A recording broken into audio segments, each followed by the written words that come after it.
네, 안녕하세요. 예스맨입니다. 여러분들의 구독과 좋아요는 이 영상을 만드는 데 아주 큰 힘이 되고요. 영상 속도는 1.25배를 추천드리는 바입니다.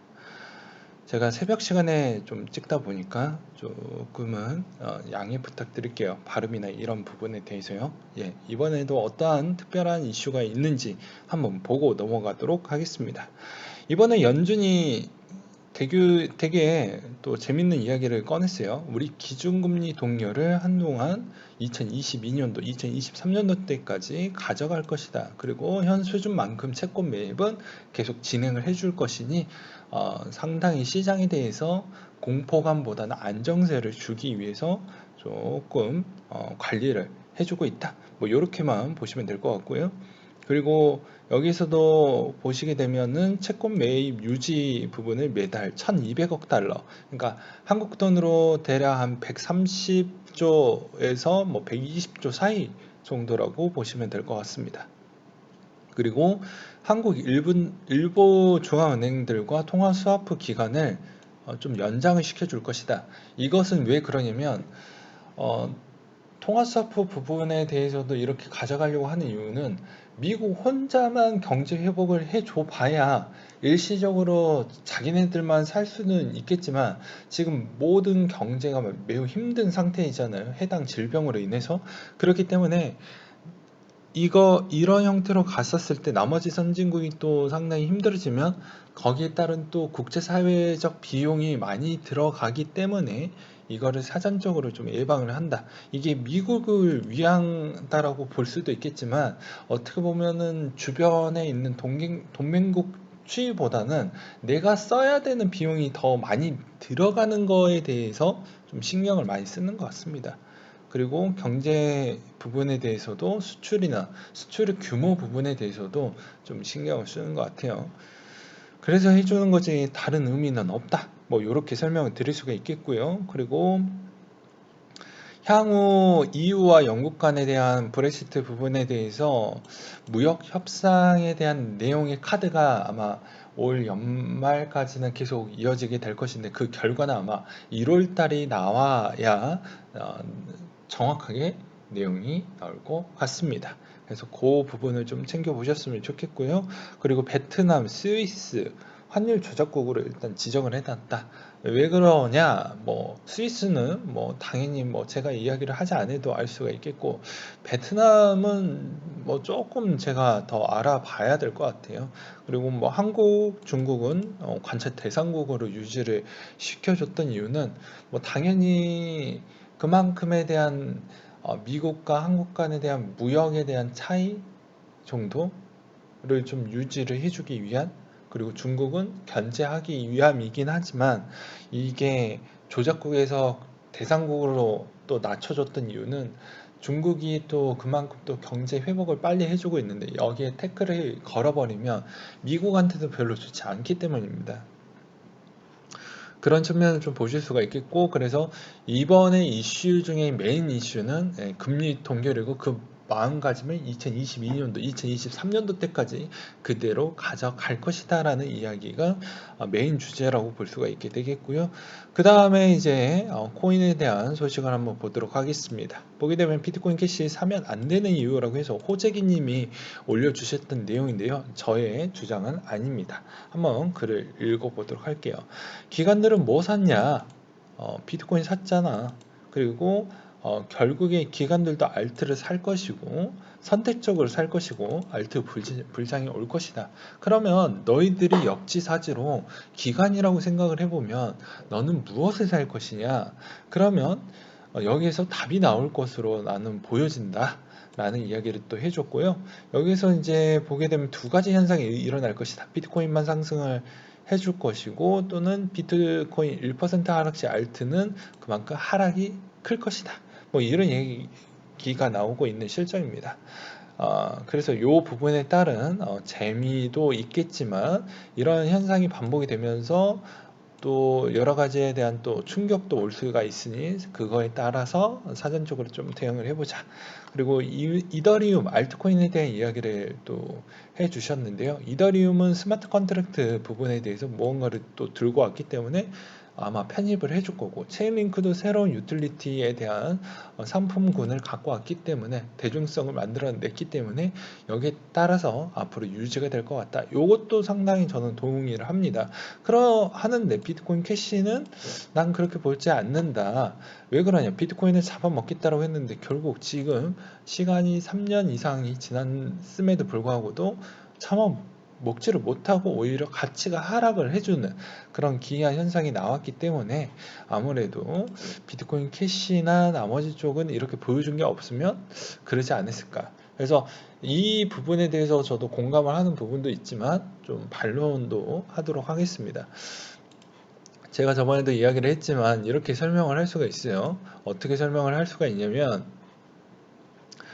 알트코인은 시총별로 제가 분류를 해서 설명을 드리기도 했죠. 무언가를 조금 더 보여줬던 거와 조금 덜 보여줬던 거는 시총적 차이로 평가를 할 수가 있다고. 근데 이분의 주장도 일부 맞다라고 이야기를 하는 건, 그렇게 해서 아마 어느 정도 필터링이 될 거고, 기관들이 좋아하는 이유도 이 평가를 받고 있는 이유가 기술 평가로밖에 척도를 못 뽑아내기 때문에 그런 측면이 있습니다. 피트는 말 그대로 인덱스 부분으로 보시면 되기 때문에 그런 평가를 할 필요성이 없게 되겠죠. 전체 시장이 커버리면 상관이 없기 때문입니다. 근데 저는 오히려 비트코인 캐시가 이번 형태에서 이렇게 쪼개지고 난 뒤에 더 올라가기에는 좀 더 수월할 수도 있다라는 생각도 들긴 하지만, 뭐라고 해야 될까요? 네. 수월하기도 하겠지만 한편으로는 또 과하게, 지금 과밀하게, 과밀도 이상으로 너무 높은 가격을 생각을 하시면서 접근하는 것 조금은 문제가 발생을 할 수도 있겠구나라는 이야기도 같이 드리고 싶습니다. 예를 들어서 비트가 1억을 갔는데 이걸 1000만 원을 돌파를 하겠다. 요렇게 보기에는 조금 애매한 부분이 있죠. 그 이유 중에 하나는, 만약에 쪼개지지 않았으면 화력이 거의 비슷하고 그런 연합 체계가 같이 채굴 회사에 대한 해시 부분에 대한 점유권도 갖고 있기 때문에 그게 쪼개지지 않았으면 그대로 양강체대로 갈 수가 있었어요. 근데 서로에 대한 이득과 싸움으로 인해서 다 쪼개지면서 해시율도 그만큼 많이 낮아졌고, 그거에 따라서 채굴풀에 대한 또 지지 기반층도 낮아졌기 때문에 이게 그런 측면으로 봤을 때는 좀 훼손했다라고 하는 부분은 맞겠죠.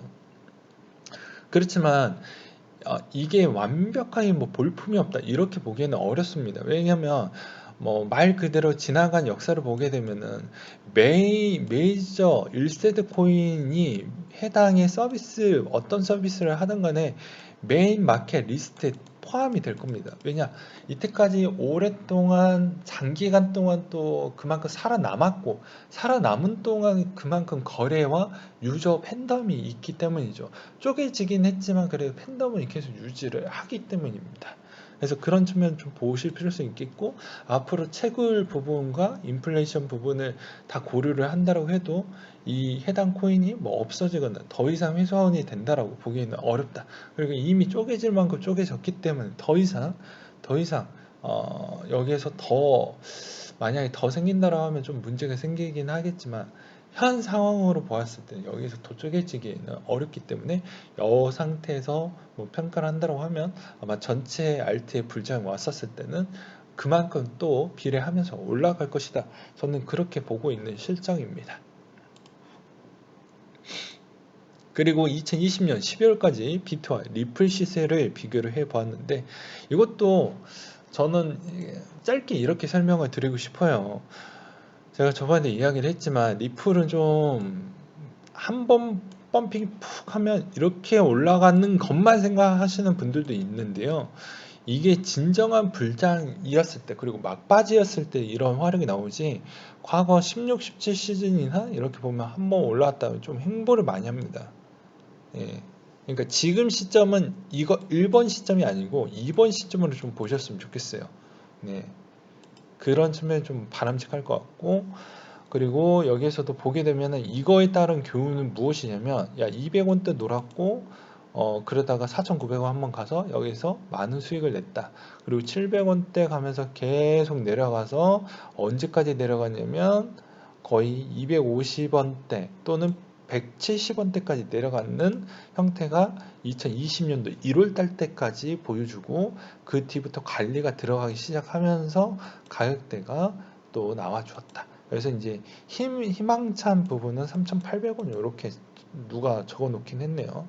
그리고 뭐 10,000원, 9,000원, 20,000원 이렇게 써놨는데 이게 되려고 하면 말 그대로 시중 은행들이 들어와서 그것 자체를 많이 이용을 해줘야 되는데 ODA를 많이 이용을 해줘야 되는데 그러려면 조금은 아직 제도적인 측면이 좀 미흡한 부분이 있기 때문에 좀 더 시간이 필요할 것이라고 보여지고 내년 1년 중에 그런 소식이 나온다고 해도 실질적으로 비트코인으로 인한 호재로 상승을 같이 보여줬던 부분이고 스위치 물량이라고 저는 생각을 하는 것이지 이거 자체에 대한 힘으로 올렸다라고 저는 보진 않을 것 같습니다. 그거에 따른 근거는 또 그때 한번 얼마까지 리플이 올라오고 또 가격이 유지가 안 되면 그거는 말 그대로 기술력 때문에 올라간 게 아니다. 뭐 저는 이렇게 생각을 하고 있고요. 그리고 그때 되면 또 그거에 따른 흔적을 또 찾아보게 되면 2017년도 12월 달에 왜 올랐는지에 대한 제가 근거의 해석을 또 해드리기도 했기 때문에 이번에도 그런 불장이 나오게 되면 또 똑같이 해석을 하게 되면 이게 진짜 비트코인으로 올라왔는지에 대한 설명을 충분히 해드릴 수가 있게 되겠습니다. 아무튼 그런 측면으로 리플은 좀 보셨으면 좋겠고 그냥 호재성 측면만 좀 잘 체크를 하신 다음에 들어가시면 좀 쏠쏠한 재미가 있을 것 같다라는 이야기를 드리는 바이고요. 그리고 보게 되면은 비트코인 10일부터 제도권 거래 시작 12월 10일부터 선물 상장이라는 내용이 나왔습니다.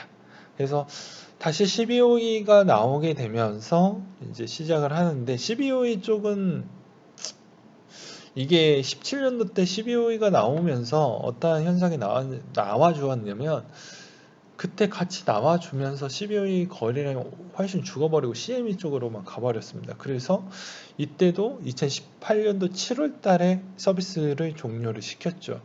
그리고 난 뒤에 CME만 살아남았습니다. 이때도 뭐 이 선물이 됐으니 앞으로 뭐 불장이 조만간에 나올 것 같다. 뭐 이런 이야기가 나오고 있는데 최근에 이더가 2월 8일자 기준으로 이제 선물 상장이 되면서 유동성을 더 확보가 할 것이니까 더 그렇지 않겠냐라는 이야기가 나오는데 일시적으로는 이렇게 될 수 있어요. 예. 상장 시점 이후로 박상기의 난해 선물의 영향이 쇼피팅이 증가하면서 그리고 여기 중간에 또 캐시에 대한 해시가 약해지면서 더욱더 내려가기도 했죠. 네.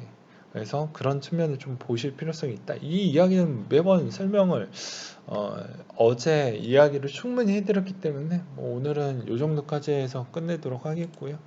그 다음으로 일본의 GMO 코인이 비트코인 아마페 구정의 전립식 투자 서비스를 시작을 했다고 하는데 이렇게 하는 이유는 전 괜찮다라고 봅니다. 왜 그러냐? 일본인들도 마찬가지로 일본도 불장이 나오면서 엄청나게 투자 수익도 가져가셨던 분들도 있지만 손해율도 꽤 커셨던 분들도 있기 때문이죠.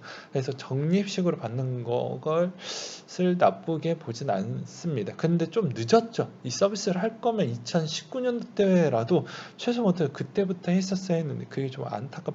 9종목이 뭔지 한번 보도록 하겠습니다. 이더리움, 캐시, 코인, 라이트코인, 리플램, 스텔라, BAT, 오미세고.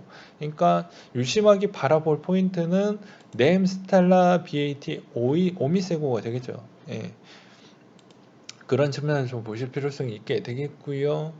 그 다음에 코인베이스가 IPO 양식 초안 제출을 했는데 아마 이거 IPO 될 것 같습니다. 요새 장이 좋기 때문에 미국 장이 좋기 때문에 당연히 이때 올려야 재평가를 받고 그거에 따른 질병에 대한 또 투자 자금을 만들 수 있는 또 대목이기 때문에 그런 것 같다라는 생각이 들고요. 이게 되면 아마 또 엄청난 호재를 불러올 겁니다. 왜냐하면 상장이 되면 이게 상장피로 끝나는구나, 프리미엄으로 끝나는구나, 절대 그렇게 생각하시면 안 돼요. 그만큼 이게 됐으면 그 다음에 영업이익을 추구하기 위해서 장기 운용 보고서를 냅니다. 나 어떻게 운영을 할 것이다. 그러면 당연히 코인베이스에 대한 장기 미래적 관점이 없으면 여기에서 주주들이 투자를 안 하겠죠. 그러니까 또 가격도 유지를 시켜야 되기 때문에 이거에 또 무언가에 대한 또 장치를 할 것입니다. 그래서 이것을 상당히 우리는 좀 유심하게 볼 필요성이 있겠고, 지금의 주포는 어디다? 미국이다. 최근에 보게 되면 거의 다 미국 쪽에 대한 자금이 많이 들어오고 있는 실정이기 때문에 미국이다. 그리고 알렉스 크루거가 그래스케일 주요 신탁의 프리미엄 급등이 보게 되면 이더, BTC, 라이트코인 순으로 나왔다. 라는 부분을 알 수가 있게 되겠고요. 이것으로 대충 보게 되면 그래, 비트코인 이더는 좀 비싸니까 라이트코인 좀 사봐야 되겠지 라는 생각을 할 수가 있게 되겠죠. 그러니까 이런 내용도 좀 유심하게 볼 필요성이 있겠고, 애널리스트가 5만 달러 이하 비트코인은 여전히 저렴한 수준이다 라고 이야기를 꺼냈습니다. 그래서 제가 예스맨 기준으로 주관적으로 한번 추세적 분석을 좀 해보려고 하는데, 요새 많이 올랐기 때문에 비트코인 거의 뭐 누구는 알트 많고 올랐다, 알트 많고 올랐다 이런 주장을 많이 하시는데, 한번 비트코인 한번 보도록 하겠습니다. 지금 비트코인이 월봉으로 봤을 때 3봉째에 이제 근접을 할 텐데요. 아마 다음 1월달 기준에서 거의 한 번 더 나올 수 있는 가능성은 존재하지만 이때 엄청나게 흔들릴 확률이 전 매우 높다라고 보입니다. 그러니까 십자 패턴이 나올 확률이 매우 높다라고 저는 생각을 해요. 그래서 시작가가 여기에서 시작을 하는지, 내년 1월 1일 기준에 시작이 여기에서 시작을 할지 따라서 좀 달라지긴 하겠지만, 그렇게 주장하는 이유는 주봉을 보시게 되면 제가 그 해당 캔들에 대해서 이야기를 할게요. 그런 이야기를 하는 이유가, 보게 되면 그만큼 많이 과열돼서 올라오게 되면요, 이렇게 과열되게 올라오게 되면 항상 볼펜 안으로 들어오려고 하는 습성이 있습니다. 그러면 이번에도 어떻게 되겠습니까? 과열로 달리겠는데 한 번 더 나오게 되면은 당연히 약간의 약세를 가져갈 수가 있게 되겠죠. 그래서 이번에부터는, 이번 주는 여기서 한 번 더 줄 수 있을 만한 여지는 충분히 좀 더 있긴 하지만, 그게 아마 다음 주 부분이 됐었을 때 수익이 만약에 극도로 달했다고 하면 조금은 조심을 해보자. 그리고 월봉으로 봤을 때는 다음 달 때까지도 장중에는, 1월 장중에는 분명히 한 번 더 이상적인 가격대를 나올 수가 있겠지만 아마 그 변동폭은 1월 달이 제일 클 것으로 보여지기 때문에 그런 점을 좀 유심을 하셨으면 좋겠고, 뭐 이번 주까지는 계속 좋아지는 패턴을 볼 수가 있습니다. 그럼 여기서 이제 질문이 딱 하나가 더 나와야 되겠죠. 야, 그럼 알트코인에 대한 측면은 어떻게 보냐? 해당 도미넌스를 좀 봐야 되겠죠. 도미넌스 추이가 어떻게 되냐? 이번 66, 67을 다시 회복을 해주고 있는 실정입니다. 그러면 여기서 더 갈 수 있을 것이냐에 대한 질문을 많이 해줄 것 같은데요. 보게 되면은 일봉 대비해서는 이 저항대가 상당히 V자가 일시적으로 나왔기 때문에 한동안 이런 형태에서 나오게 되면은 못해도 아무리 강세가 나온다고 해도 68까지는 쉽진 않을 것이다.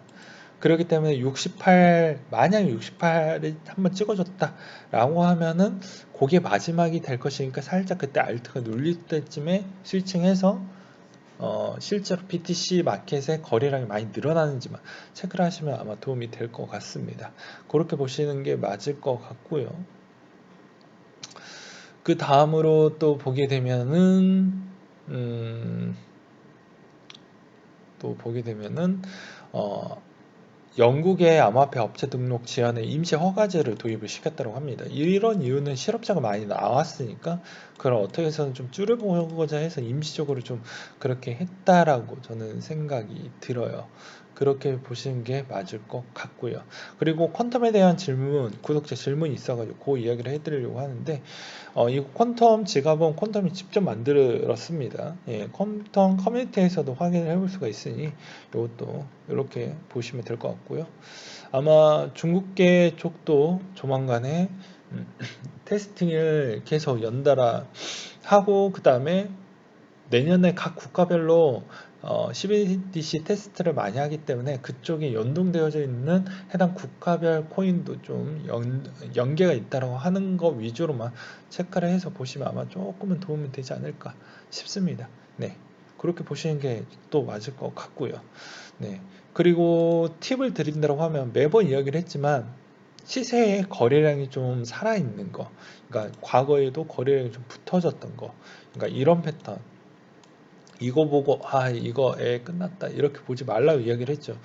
삼봉우리가 있으면서 거래량도 있는 가장 기본적인 거 한 번은 소화를 했냐 안 했냐 그냥 이렇게 가냐 이렇게 갔던 거는 이미 이거는 한번 소화하는 소화 물량이 이제 처음 만들어지는 구간이고 이미 소화 물량 하나를 만들어 놨던 거는 2차 물량 때는 조금 더 가게 되어져 있습니다. 그러니까 그런 거 좀 잘 보시면서 좀 대응을 하셨으면 좋겠어요.